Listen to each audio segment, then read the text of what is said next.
بسم الله الرحمن الرحيم.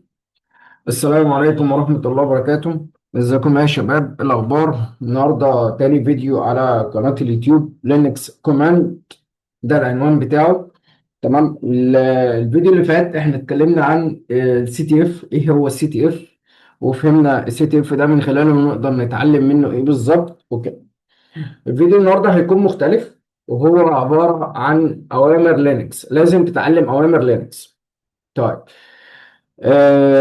ده ماشين لينكس لازم يكون نازل عندك. تمام. تعالى بس نكبر الشاشة. آه، احنا ليه بنتعلم أوامر لينكس؟ تمام. اوكي.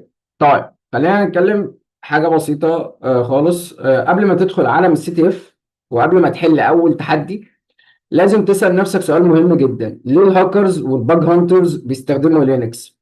لينكس مش مجرد نظام تشغيل خالص.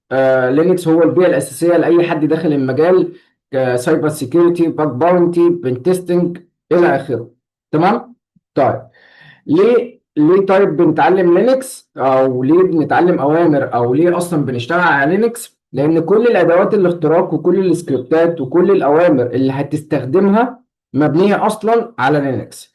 في السي تي اف انت مش هتحتاج ماوس، مش محتاج ان انت تدوس كليك وخلاص، لا انت هتحتاج تيرمينال زي دي كده. تمام. تيرمينال الشاشه اللي قدامك دي كده. تمام. وهتكون عايز تكتب فيها اوامر عشان تتحكم في السيستم كامل. طيب، هل الويندوز يا هندسه ينفع معانا؟ بص يا صديقي، الويندوز نظام ممتاز طبعا للمستخدم للعادي. تمام. لكن في السايبر سيكيورتي لينكس بيديك حريه، سرعه وتحكم وادوات جاهزه لكل سيناريو. عشان كده قبل ما نخش على السي تي اف، قبل ما نفتح كمان ادوات، لازم تتعلم لينكس كوماند صح. تمام. طيب، لو انت مبتدئ ما تقلقش خالص، هتتعلم من الصفر خطوه بخطوه. حلو. لحد ما تبقى جاهز تدخل على اي سي تي اف بثقه. تمام. يلا بينا. اولا، احنا عندنا بعض الاوامر الاساسيه، والاوامر دي ماده ممتده معانا. تمام. يعني احنا ممكن لما نيجي نحل سي تي اف مع بعض يبقى في اوامر جديده بحيث ان انت تقدر تكتسبها بعدين. جميل. اول امر معانا هو ماي. الامر ده بيعمل ايه بالظبط؟ هو ماي يعني بيقول لي انا مين، بيقول لك انت اليوزر اللي انت داخل بيه السيستم دلوقتي ده مين هو. على سبيل المثال، لو انا قلت له ما تشغلش بالك بالامر اللي انا كاتبه ده، لو انا قلت له هو ام اي دلوقتي، هيقول لي انت روت. ايه ده يا عم؟ انا مش كنت كالي؟ انت كنت يوزر اسمه كالي، ولكن لما اتحولت الروت بقى اسمك روت. تمام. تمام. ده هو ام اي بيعرفني انا مين في السيستم. حلو. طيب، انا دلوقتي واقف، عايز اعرف انا المكان اللي انا واقف فيه ده واقف فين، يعني فين حته. انا مثلا كنت هنا في الهوم كالي. طب ايه العلامه دي؟ انا محتاج اعرف انا واقف فين بالظبط. فانا اقول له بي دبليو دي. بي دبليو دي اختصار لحاجه اسمها برنت وركينج دايركتوري. تمام. بيطبع لي او بيعرفني انا واقف فين في المسار اللي انا واقف فيه دلوقتي. يعني انا واقف فين بالظبط، ايه العنوان بتاعك بالظبط. تمام. قال لي العنوان بتاعي هوم كان. طب تخيل كده مثلا لو انا قلت له على سبيل المثال بي دبليو دي، قال لي انت في مسار اسمه يوزر شير وورد ليست. تمام. واضحه الحته دي؟ يبقى بي دبليو دي هو اختصار لايه؟ برنت وركينج دايركتوري، بيعرفني انا واقف فين بالظبط.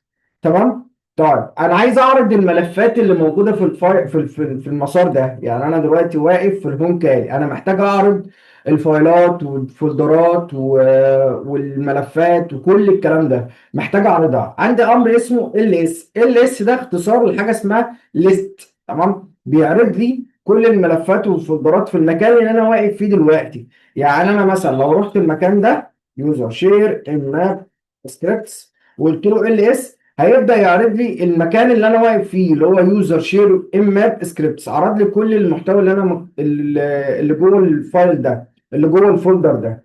تمام. تمام. يبقى ال اس بيعرض لي الحاجه اللي انا واقف فيها. جميل. طيب، دي حاجه. تاني حاجه، لو انا محتاج ان انا عايز اعرض، يعني انا دلوقتي في دبليو دي انا واقف في الهوم كالي، محتاج اعرض ملفات وفولدرات بس من مكان معين، من مكان مثلا اللي هو على سبيل المثال الديسكتوب. هل بقى لازم اروح للديسكتوب وكده؟ لا، انا ممكن اقول له ال اس، بعد كده انا واقف في الهوم كالي، تايب هوم كالي، بعد كده اقول له ديسكتوب. تمام، واقول له انتر. هو عرض لي المكان اللي موجود، عرض لي كل الفايلات والفولدرات اللي موجوده في الديسكتوب. تمام، يعني انا لو قلت له ال اس دلوقتي، مش دي الفولدرات ولا الفايلات بتاعت الديسكتوب، ده مكان تاني اسمه الهوم كالي. واضحه الحته دي؟ يبقى ال اس انا ممكن اديله مسار كامل يعرض لي فيه كل حاجه، الفولدرات والفايلات اللي موجوده في الديسكتوب. تمام، من غير ما انا لسه هروح بقى للديسكتوب وبعد كده اقول له ال اس. لا، ده انا ممكن اقول له ال اس على طول واديله المسار كامل. حلو. طيب، عندي امر تاني اسمه سي دي. سي دي يعني تشينج دايركتوري. بيعمل ايه سي دي؟ تمام، بيخليك تنقل بين الفولدرات. يعني ايه الكلام ده؟ يعني انا اقول له ال اس دلوقتي انا محتاج اخش جوه الفولدر بتاع الديسكتوب ده. طب اخش جوه الفولدر ازاي؟ هقول له سي دي بعد كده ديسكتوب، اقول له انتر. بص، انت كنت في علامه اللي هي الهوم كالي، لما قلت له سي دي وديني الديسكتوب بقى ايه؟ وداني للديسكتوب. حلو. لو قلت له ال اس هيبدا يعرض لي الحاجه اللي موجوده في الديسكتوب. طيب، لو انا مثلا عايز ارجع خطوه لورا، عايز ارجع مثلا للهوم كالي. تمام، يعني انا دلوقتي واقف في الهوم كالي ديسكتوب، انا عايز ارجع مثلا للهوم كالي خطوه لورا. تمام. طيب، هقول له سي دي نقطتين. ده كده لو انا قلت له بي دبليو دي، كده انا في الهوم كالي. تمام. عشان نوضح الموضوع ده اكتر هنحتاج نروح لمكان معين. تمام، ماشي. انا دلوقتي واقف فين؟ انا واقف في مسار اسمه يوزر شير ام ماب سكريبتس. حلو. محتاج ارجع خطوه واحده بس، لان انا لو قلت له سي دي بس، سي دي من غير اي حاجه، هيرجعني فين؟ للهوم كاري. لا، ده انا محتاج ارجع خطوه. يعني انا دلوقتي كنت في اخر حاجه، اخر مسار اسمه سكريبتس، محتاج ارجع للام ماب فقط. تمام، يبقى انا محتاج ارجع للمسار بتاعنا تاني، بي دبليو دي يوزر شير ام ماب سكريبتس. محتاج ارجع خطوه لورا، يبقى انا اقول له سي دي نقطتين. نقطتين يعني بيرجعني خطوه واحده بس. تمام، اقول له انتر، راح مرجعني فين؟ اهو يوزر شير ام ماب. طب انا لو محتاج ارجع خطوه واحده كمان، هقول له سي دي نقطتين يوزر شير ام ماب، اهو يوزر شير بس. يبقى انا كنت في اليوزر شير ام ماب، بقيت في اليوزر شير بس. طيب، هل يا هندسه بقى على سبيل المثال لو انا كل شويه هقعد اقول له سي دي نقطتين سي دي نقطتين الكلام ده؟ اكيد لا طبعا. يعني انا اقول له بي دبليو دي، انا واقف فين؟ انا واقف في اليوزر شير ام ماب سكريبتس. انا محتاج ارجع كام خطوه لورا؟ يعني محتاج ارجع مثلا في السكريبتس بعد كده الام ماب. تمام، والاقي نفسي فين؟ في اليوزر شير. طيب، هقول له سي دي نقطتين سلاش نقطتين. يبقى انا كده عملت كام خطوه؟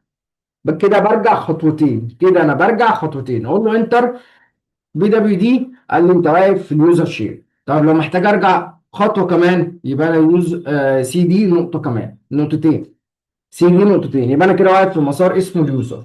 واضحه الحته دي؟ بس يبقى سي دي اختصار لحاجه اسمها تشينج دايركتوري. حلو. طيب، عندي امر تاني، نرجع بقى كده في الديسكتوب، نروح للديسكتوب. دي دبليو دي انا واقف في الهوم كالي ديسكتوب. عندي امر تاني اللي هو احنا قلنا ال اس ده اللي هو بيعرض كل حاجه، يعني بيعرض بقى الملفات والفولدرات والفايلات والكلام ده. بس بيبقى فيه بريميشن للفولدرات والفايلات دي. يعني ايه بريميشن؟ يعني بيكون لها صلاحيه، وكمان ممكن تلاقي ملفات مخفيه اصلا. تمام. فانا دلوقتي هقول له ال اس داش ال ايه. تمام، ال اس داش ال ايه اللي هو لونج، بيعمل لي فورمات لكل حاجه. تمام، يعني بص، قال لي انت عندك فولدر اسمه باج هانتنج. تمام، وانا عرفت منين ان هو ده فولدر هندسه؟ اول حاجه اسمها الدي، يعني اول اسم كده دي. لو الداش يعني فايل. تمام، الكلام ده هنعرفه كمان شويه في اثناء الفيديو.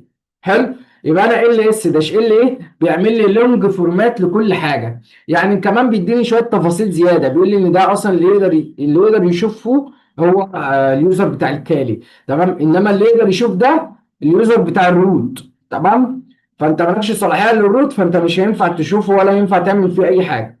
حلو. يبقى ده ال اس بيعرض لي الملفات والفايلات وكل حاجه، ولكن داش ال ايه بيعمل لونج للفورمات كلها. تمام. بيعرض لي بقى ده مثلا معاه صلاحيه ايه، ده حجمه ايه، ده اتبنى امتى، بتاريخه امتى، كل الكلام ده. حلو. طيب دي كده لحد هنا ممتاز جدا. طيب انا هندسه دلوقتي، انا خلينا بس نعمل حاجه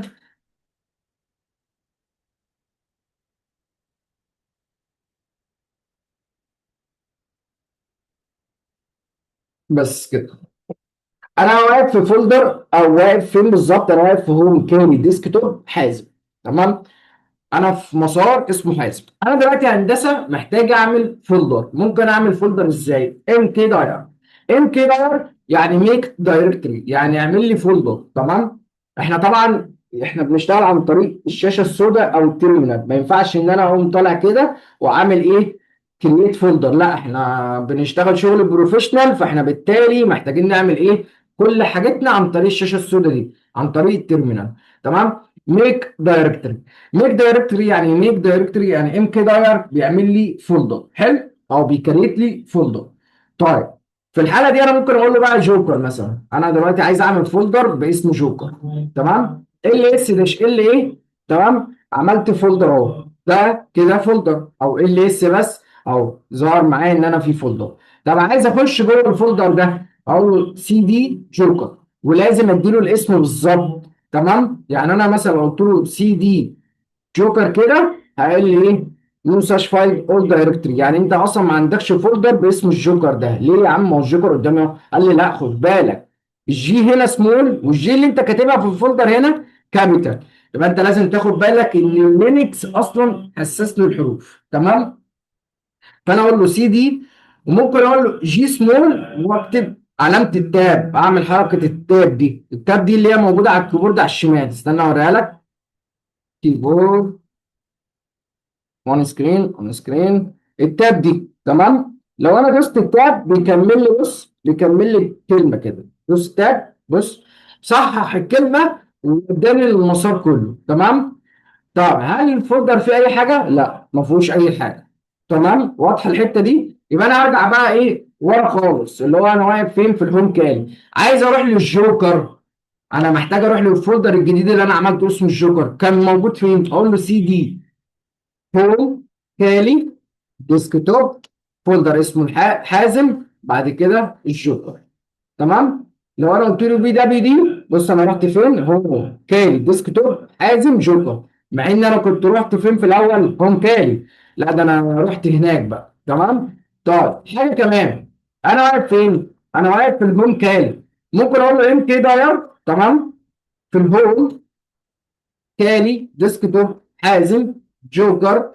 تمام. واعمل مثلا تيست، فولدر اسمه تيست. تقول له انتر. طيب هل الفولدر ده اتعمل؟ اه اتعمل. تعال نبص عليه كده. هوم تالي ديسكتوب حازم جوكر، قول له ال اس، هلاقي الفولدر اسمه تيست. شفت؟ يبقى انا اقدر انشا فولدر واروح مسار تاني خالص. حلو. طيب انا دلوقتي هندسه عرفت دلوقتي ان انا ازاي اعمل فولدر والكلام ده. انا محتاج بقى ان انا اعمل فايل. عايز اعمل فايل اكتب فيه حاجات والكلام ده. ركز بقى معايا في الخطوات اللي جايه دي. اول امر معانا اسمه تاتش. تاتش كده من اسمه ان هو بينشئ فايل. تمام. هقول له مثلا هلو دوت تكست. طيب ال اس، عندي فولدر اسمه تيست وعندي فايل اسمه هلو دوت تكست. طب هندسه معلش، انا محتاج اكتب جوه الفايل ده. انا اكيد مش هروح بقى ايه، مش هروح مثلا الفولدر اللي اسمه حازم، بعد كده اروح للجوكر ولا الفايل وافتحه واكتب جواه. اكيد مش هعمل حاجه زي كده، صح؟ احنا قلنا ان احنا بنشتغل كل شغلنا عن طريق الشاشه السوداء التيرمينال. تمام. طيب يبقى انا عندي امر اسمه تاتش. تاتش ده من اسمه كده بيعرض لي ايه، بينشئ قصدي فايل هلو 2 دوت تكست. تمام. ال اس، ال اس داش ال ايه، عندي فولدر اسمه، عندي فايل اقصد اسمه هلو وهلو 2. حلو. طيب انا محتاج اكتب جواه. اكتب جواه يبقى انا عندي حاجه اسمها نانو. نانو دي اختصار لاديتور، يعني انا اقدر اكتب اللي انا عاوزه قدامي. حلو. نانو دي عامله زي النوت باد كده اللي انا اكتب فيه الحاجه بتاعتي، النوتس اللي بسجلها، كل الكلام ده. نانو هقول له نانو وادي له اسمه الفايل اللي هو مثلا هلو. بص أنا لما قلت له، انت خدت بالك انا لما قلت له اتش بس، قلت له تاب، قال لي طيب بعد كده اعمل تاب تاني، قال لك هلو 2 عندك فايل اسمه هلو 2 وهلو بس. هقول له هلو بس ماشي، واقول له انتر. بدأ يفتح لي محرر النصوص كده، اديتور، اكتب فيه اللي انا عاوزه. هقول له هلو، تمام، ويلكم، حازم، بلال، تمام. محتاج اسيف بقى، هقول له كنترول شيفت اس، بعد كده كنترول شيفت اكس، تمام. طيب انا كده هندسه سيفت الملف وكتبت جواه، يبقى نانو دي اختصار ان انا اقدر اكتب اي حاجه انا عايزها، صح؟ طيب محتاج اعرضه بقى، محتاج اعرض الكلام اللي انا كتبته جوه الفايل اللي اسمه هلو. هقول له كات، تمام، كات هلو دوت تكست. بص، قال لك جوه الفايل ده في كلمه اسمها هلو ويلكم وحازم بلال، تمام. يبقى نانو اقدر اكتب اللي انا عاوزه جوه، وكات اقدر اعرض المحتوى اللي انا كتبته. حلو قوي. طيب انت قلت لي هندسه في تاتش، صح؟ يعني تاتش دي ممكن انشا منها ملف، بس بص بقى عندي حركه لذيذه جدا. نانو، ماشي، واقول له مثلا جوكر دوت تكست، كده انا بعمل فايل اسمه جوكر دوت تكست، واكتب مثلا جوكر، تمام، هلو بامب هانتنج، تمام، ويلكم، هلو وورلد، تمام. هو له كنترول شيفت اس، كنترول شيفت اكس. حلو. يبقى نعمل بنشيل بنشيل الفايل اللي هو اسمه جوكر دوت تكست، ولو انا عملت كات جوكر دوت تكست، تمام، هلاقي الكلام اللي انا كتبته جواه. تمام. واضحه الحته دي؟ يبقى انا اقدر اعمل منها الفولدر، قصدي اقدر اعمل منها الفايل واكتب جواه. تمام. لحد هنا احنا تمام. يبقى كنترول اس بيعمل حفظ، بعد كده كنترول اكس اللي هو انا عايز اعمل خروج. واضحه الحته دي؟ جميل. طيب انا دلوقتي محتاج اخش جوه الفولدر اللي اسمه تيست. احنا عندنا فولدر اسمه تيست مش كاتبين فيه اي حاجه دلوقتي. هنعمل فايل بسيط اسمه جوكر 1 بالتكست، وبعد كده نكتب فيه هلو جوكر، تمام. طيب يبقى انا عملت ايه؟ دخلت جوه الفولدر اللي اسمه تيست اهو، هوم كان ديسكتوب حازم جوكر تيست، وعملت فايل اسمه جوكر 1 دوت تكست. حلو. طيب انا محتاج انقل الفايل ده بقى في مسار اسمه حازم بس، مش عايز اوديه للجوكر، انا محتاج انقل الفايل ده في مسار اسمه حازم، تمام. طب هنقله ازاي؟ سي بي يعني اختصار لكوبي. حلو. سي بي وادي له اسم الفايل، وهو وديه بعد اذنك فين؟ هوم كالي ديسكتوب حازم. طب انا لو رحت كده ال اس هلاقي الجوكر 1، لو جيت اعرض المحتوى اللي انا كتبت جواه، تمام، قال لي هلو جوكر. يبقى سي بي اقدر انقل الفايل اللي انا عاوزه، تمام. سي بي اقدر انقل الفايل اللي انا عاوزه في المكان اللي انا محتاجه. طيب نرجع بقى نروح لفين؟ نروح للجوكر بعد كده التيست، ونقول له ال اس. ال اس هعمل فولدر اسمه حازم، تمام، او خليه مثلا ايه، حازم بلال، عشان بس يبقى كلمه جديده. حازم بلال، كده انا عملت فولدر اسمه حازم بلال. حلو. طيب انا دلوقتي محتاج اخش جوه حازم بلال، واعمل نانو حازم او اتش بس بالتكست، تمام، واقول له حازم بلال جوكر ايا كان بقى اللي انا كاتبه يعني، تمام. طيب ارجع خطوه، ال اس، عندي فولدر اسمه حازم بلال جواه فايل. انا محتاج، لو انا قلت محتاج انقل الفولدر ده، لو انا قلت له سي بي وقلت له حازم بلال، واديه بعد اذنك للهوم تاني ديسكتوب حازم، تمام، هيقول لي ممنوع. عارف ليه؟ عشان هو بيقول لي دلوقتي استخدم داش ار. طب داش ار ده ريكريزف يعني ايه؟ يعني بينقل الفولدر وكل المحتوى اللي جواه في لازم تستخدم معاه داش ار، يعني عشان تنقل الفولدر بالمحتوى الفايلات والملفات وكل حاجه جوه الفولدر ده تستخدم معاه داش ار. طيب انا اقول له سي بي داش ار، تمام، حازم بلال، تمام، واديه بعد اذنك للهوم كالي ديسكتوب حازم. كده اتنقل. لو انا قلت له سي دي نقطتين سلاش نقطتين ال اس، هلاقي حازم بلال فولدر اتنقل. لو انا دخلت جوه حازم بلال، تمام، ال اس، هلاقي الفايل اللي احنا عملناه. هقول له جي كات جي تكست حازم بلال جوكر اليرت، تمام. طب ايه ده هندسه؟ يعني انت تقصد ان لو الفولدر جواه ملفات وفايلات والحاجات دي لازم استخدم سي بي داش ار؟ اه لازم. طب لو فاضي هندسه، بعتذر الريكورد فصل ولسه راجع دلوقتي. يبقى اخر حاجه وقفنا عندها ان احنا عشان ننقل الفايل اللي اسمه سي بي داش ار، بنستخدم داش ار عشان ننقل الفايل والفولدرات وكل حاجه ايه في مكان تاني، تمام.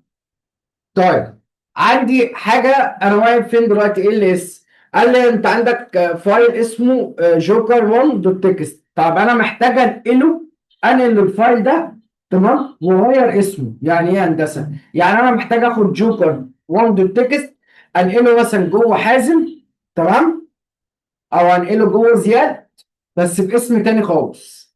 حلو. ازاي بقى هندسه؟ ام في اللي هو موف. حلو. هقول له جوكر 1، تمام، انقله يا باشا عند زياد، عند زياد، وعايزك تغير اسمه بعد اذنك لاسمه مثلا هلو دوت تكست، تمام. ما ينفعش يتنقل. طيب في الحاله دي احنا ممكن نستخدم ايه بقى؟ ممكن نخليه باسم تاني خالص. يعني ايه؟ يعني انا اقول له ام في، تمام، جوكر، تمام، بعد كده اقول له سلاش دوت سلاش زياد واديه بعد اذنك عند زياد. طب سي دي زياد ال اس، هلاقي جوكر 1 دوت تكست. طب انا هندسه محتاج اغير اسمه. ام في، بص بقى، ام في جوكر 1، تمام، بعد كده اقول له ايه؟ هلو دوت تكست ال اس، هلاقي الفايل اتغير اسمه. ولو انا قلت له كات هلو دوت تكست هلاقي هلو جوكر. حلو. واضحه الحته اللي فاتت دي؟ تعالى اكررها لك تاني.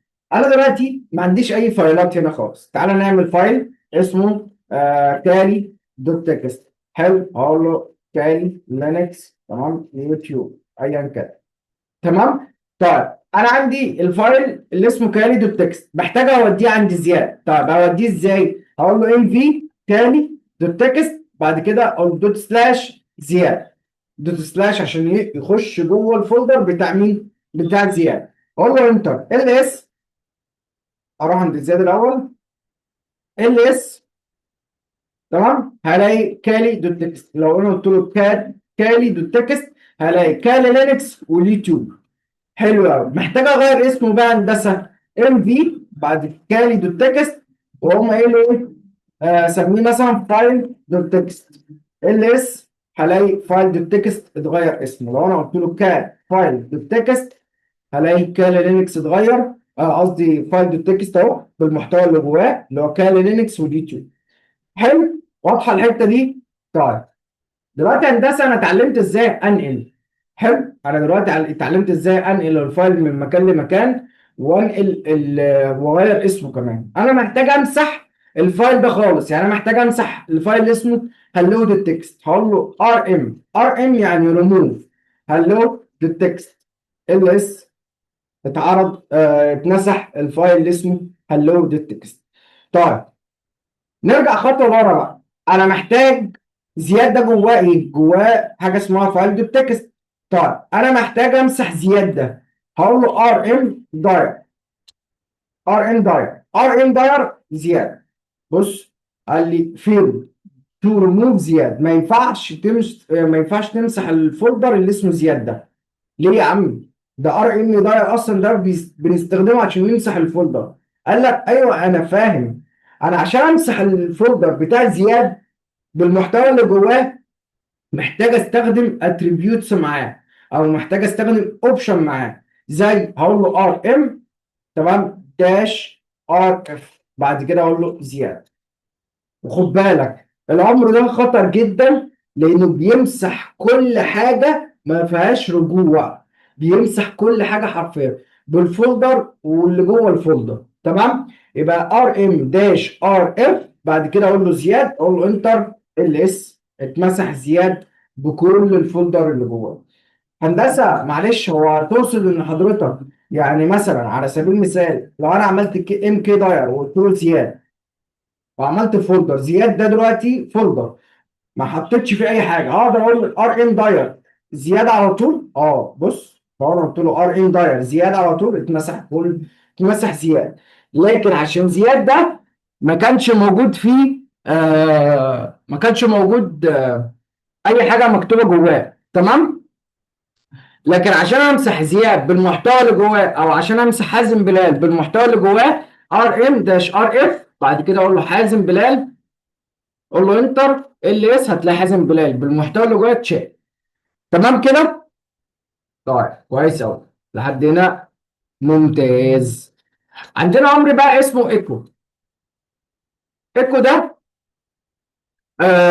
اطبع لي، يعني بيكتب اسمك تمام قدامك في التيرمينال هنا. مش فاهم هندسه، هقول له ايكو بين علامه تنصيص، تمام، واقول له مثلا حازم، واقفل علامه التنصيص دي. تمام كده، انا بقول له سترينج، اقول له انتر ايكو، يعني اطبع لي، طبع لي كلمه حازم قدامي. طب دي تفيدني في ايه؟ لا دي تفيدك في حاجات كتيره جدا، وخصوصا في السي تي اف لما انا مثلا يكون معايا باسورد، فانا مش لسه بقى هعمل نانو مش عارف ايه، لا ده انا عندي طريقه لذيذه شويه. هقول له ايكو مثلا على سبيل المثال الباسورد بتاعك، تمام، هيكون 1 2 3 4 5 6 9 مثلا، ايا كان بقى الباسورد، واقول له انتر. هو دلوقتي بيعرضه قدامي، لا يا عم انا مش عايزك تعرضه قدامي، انا عايزك تخزنه جوه فايل، انا عايزك تحطه جوه فايل بعد اذنك. طب ازاي؟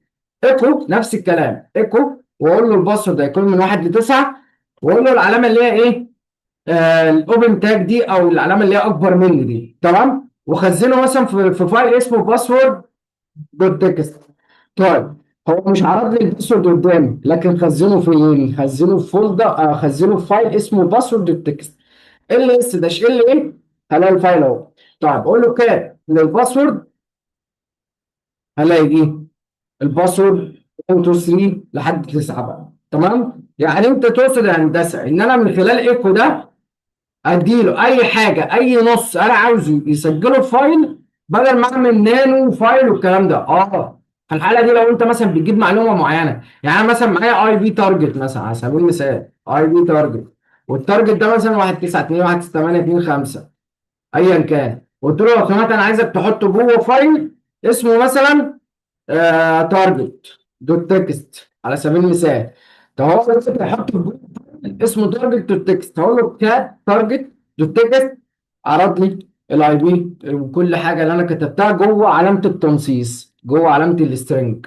تمام، طيب العلامه دي بتضيف جوه فايل. حلو، عندي بقى حاجه تانيه، يعني انا مثلا اقول له ايكو على سبيل المثال، واخليه مثلا ايه، آه حازم بلال، وبدل ما انا اقول له علامه واحده اللي هي علامه الاكبر مني، علامه واحده بس، لا هقول له علامتين. تعالى بقى ركز، كات تارجت دوت تكست، تمام، بيعمل ايه؟ بيحط لك الحاجه اللي انت كتبتها هنا جوه الفايل اللي اسمه تارجت دوت تكست. قول له انتر كده لما ضفت القلمين دول، قول له كات تارجت دوت تكست. ايه اللي حصل؟ اللي حصل ان العلامتين دول خلى يضيف كلمه حازم بلال جوه الفايل بتاعك، اصلا جوه الفايل اللي هو اسمه تارجت دوت تكست. طيب تعالى بقى بص للحركه دي عشان الناس كتير بتغلط فيها.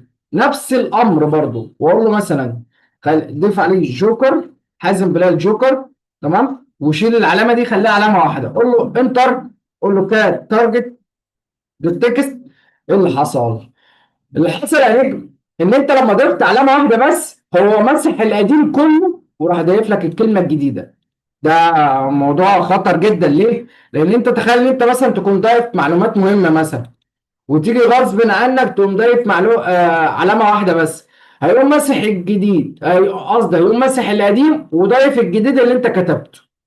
تمام. يبقى العلامه الواحده، بص بقى خدها كده، العلامه الواحده دي هو بيكتب في الملف اللي انت عاوزه ويمسح اي حاجه، يمسح اي حاجه قديمه انت كنت بتكتبها. تمام، يمسح اي حاجه قديمه موجوده جوه الفايل.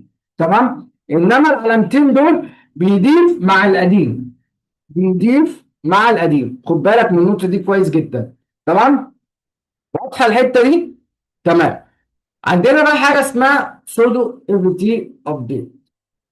سودو اي بي تي ابديت ده بيحدث الليسته او بيحدث الكيرنل لينكس عندك. لو في مثلا اصدار معين في اللينكس، ادوات معينه لسه نزل لها ابديت فانت محتاج تعمل لها تحديث، فانت بتقول له سودو اي بي تي ابديت داش واي، اللي هو ايه، لو في اي اسئله قدامك خد اليس بتاعها، خد البرميشن يعني، نفذ كل حاجه.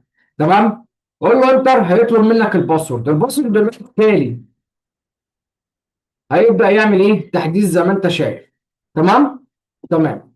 دي حاجة. طبعا عشان انا اوقف اي امر شغال معايا، يعني انا مثلا معايا الامر ده، عشان اوقفه بقول له كنترول سي. كنترول سي يعني انا بوقف الامر اللي شغال دلوقتي. جميل؟ طيب. سودو اس يو يعني ايه؟ بيرفع لي الصلاحية، بيديني البرميشن، اعلى صلاحية موجودة في الجهاز. جميل؟ واضحة الحتة دي؟ واضحة الحتة دي. طيب. عندنا حاجة، احنا قلنا ان احنا مثلا ايه، تعالى كده نعمل اكزit. اكزit يا عم، اكزit، مش هتتعبنا بقى. ال اس اعمل نانو، ماشي. هسميه مثلا اسميه ايه، اسميه بريف. بريف دوت تكست، واقول له سودو اي بي تي ابديت داش واي. ايه ده يا هندسه، انت بتكتب امر سودو اي بي تي ابديت داش واي في المحرر النصوص؟ اه، انا اقدر اكتب اللي انا عاوزه. ايوه هندسه، بس ده تنفيذ، بينفذ حاجه معينه، بيحدث اللينكس زي ما حضرتك بتقول، او بيحدث البرامج. ايوه ما انا فاهم، اقول له كنترول شيفت اس، كنترول شيفت اكس، وعملت حفظ في ملف. انا دلوقتي الفايل ده بالنسبه لي دلوقتي برنامج بينفذ شيء معين. جميل. انا محتاج ان اخليه يرن. يعني ايه رن؟ يعني انا عايزه يتنفذ قدامي. يعني بدل ما انا اكتب سودو اي بي تي ابديت، لا ده انا عايز انفذ الفايل ده. عشان انفذ الفايل اللي قدامي ده هقول له دوت سلاش، بعد كده اقول له بريف دوت تكست، بريف دوت تكست دوت سلاش. ده حاجه كده اسمها في الباش سكريبت. تمام، لغه برمجه يعني. دوت سلاش بريف دوت تكست، اقول له انتر. قال لي بقول لك ايه، بريميشن ديناي. يعني ايه بريميشن ديناي؟ يعني معكش صلاحيه. خلاص يا باشا، خد سودو، خد سودو، وقول له دوت سلاش بريف، بريف دوت تكست. مش هو بيقول لي بريميشن ديناي؟ يعني انا مش معايا صلاحيه. اه يا باشا خلاص، قول له انتر. قال لي كوماند نوت فاوند. يا عم كوماند نوت فاوند ايه؟ ده انا الكالي، وانا اللي منفذ، وانا اللي لسه عامل الفايل ده دلوقتي. لو انا قلت له ال اس داش ال ايه، هلاقي ان اصلا الفايل اللي اتعمل اصلا كالي، المستخدم ذات نفسه كالي. هنا بقى يجي نقطه مهمه جدا، لازم نفتح محرر النصوص ده. تمام، ونشرح حاجه بسيطه جدا. تعالى ناخد السطر ده، السطر ده مهم جدا. تمام، ده السطر. بص، اولا كده احنا قلنا ان العلامه دي لو هي داش يبقى فايل، طب لو دي يبقى ايه؟ دايركتوري. تمام. تمام. دي الحاجه التانيه، لازم ناخد ايه الثلاث علامات دول كده مع بعض. تمام، وناخد الثلاث علامات دول تاني، وناخد الثلاث علامات دول. انا كده قسمتهم. حلو. بص يا غالي، الار، الار دي يعني الريد. تعالى، ار يعني الريد، يعني يقدر يقرا ويشوف المحتوى اللي جواه، يقدر يعمل كاد ويعرض الفايل. حلو. طيب. الدبليو، تمام، الدبليو ده يعني الرايت، يقدر يعدل وتكتب في الملف. تمام، تقدر تقول له ايكو والكلام ده، او نانو، تقدر تعدل في الملف زي ما انت عايز. تمام. طيب. الاكس تمام. الاكس ده حاجه اسمها اكسكيوت. يعني ايه؟ يعني تنفيذ، يقدر ينفذ برنامج معين او يقدر ينفذ سكريبت معين. حلو. يبقى انا كده قسمتهم. ار الار والدبليو والاكس ده الريد والرايت والاكسكيوت. طب هل دول بيعملوا ايه؟ طيب دول كده احنا استخدمناهم وقلنا الريد والرايت والاكسكيوت. طيب بص يا غالي، عشان تفهم الحته دي كويس جدا، تمام. الار والدبليو ده، تمام، والداش، يعني العلامات دي، تعالى ننزل تحت بقى. العلامات دي خاصه بحاجه اسمها الاونر، اللي هو المالك، تمام، صاحب الكالي وصاحب الجهاز كله. طيب الثلاث علامات التانيين دول خاصين بحاجه اسمها الجروب، تمام، دول خاصين بحاجه اسمها الجروب. طيب والثلاث علامات الاخرانيين دول خاصين بحاجه اسمها الاذرز، تمام، الناس اللي هي ايه، اللي جايه من بره الشركه عادي. تمام. طيب انا عشان انفذ البرنامج ده محتاج يكون معايا صلاحيه الاكسكيوت. الاكسكيوت يعني تنفيذ، محتاج يكون معايا صلاحيه الاكسكيوت. عشان اقدر انفذ البرنامج ده محتاج اقول له تشينج مود. تشينج مود يعني غير لي البرميشن بتاعتك او غير لي الصلاحيه. هقول له بلس اكس. بلس اكس ده وادي له اسم الفايل. تمام. تعالى ناخد ده كده كوبي. تشينج مود يعني غير لي البرميشن، تمام، اللي هو ايه، الملف ده عايزه ينفع يشتغل، تمام، واقول له بلس اكس. بلس اكس اللي هو ايه، ادي لي الاكسكيوت بتاعت الملف ده. هو له انتر. ايه اللي اس داش ايه اللي ايه. انت لو خدت بالك ان لون الفايل اصلا اتغير، من بدل ابيض خلاه اخضر، تمام، او خلاه اي لون تاني، هو اخضر قدامي عشان بس مغير السيمز بتاعت الشاشه يعني. جميل. بص بقى اللي حصل، تعالى كده لازم ده يتاخد كوبي. نرجع نقسمهم تاني. تمام. قلنا ان الداش دي فايل، فاحنا هناخد اول ثلاثه، تمام، بعد كده ناخد تاني ثلاثه، بعد كده ناخد تالت ثلاثه. حلو. قلنا ان الاول حاجه الريد والرايت والاكسكيوت، يبقى ده كده معاه صلاحيه الريد والرايت والاكسكيوت. تمام. طيب اكسكيوت.